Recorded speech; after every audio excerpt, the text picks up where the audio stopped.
कितना खतरनाक होगा वो बंदा जो सेना के नाम पर वोट मांगता है, सेना में किसी पद पर नहीं है, फिर भी हरामखोर सेना की वर्दी में खड़ा हो जाता है, बकायदा प्लान करता है, आतंकवादियों को सेट करता है, उनको आने देता है, फिर जाने देता है, और फिर कहता है कि किसी महिला को नहीं मारना है, केवल पुरुषों को मारना है ताकि ऑपरेशन सिंदूर खेला जा सके, क्योंकि बंगाल में सिंदूर खेला नाम का कोई त्योहार मनाया जाता है।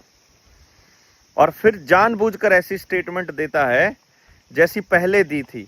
अभी बोला मेरी नसों में, रगों में पता नहीं किस डॉक्टर ने गरम सिंदूर डाल दिया था। और वही लोग वो पहले बोल रहा था कि बेटी पढ़ाओ बेटी पटाओ।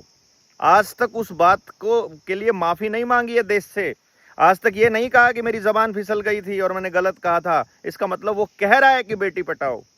मतलब पूरे देश के अंदर इस तरह की गंदगी फैलाने वाला आदमी अब पीएम केयर फंड के नाम से पैसा मांग रहा है। वो कह रहा है हमको फंड दो।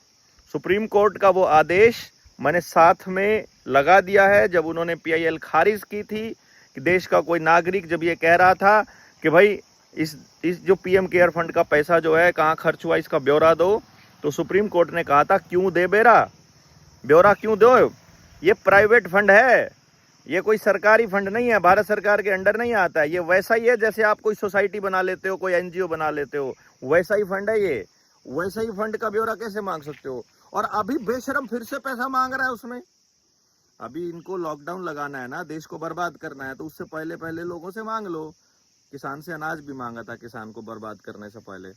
बाकी आने वाले वक्त में सब समय बताएगा आपको कि कितना हरामखोर निकला ये।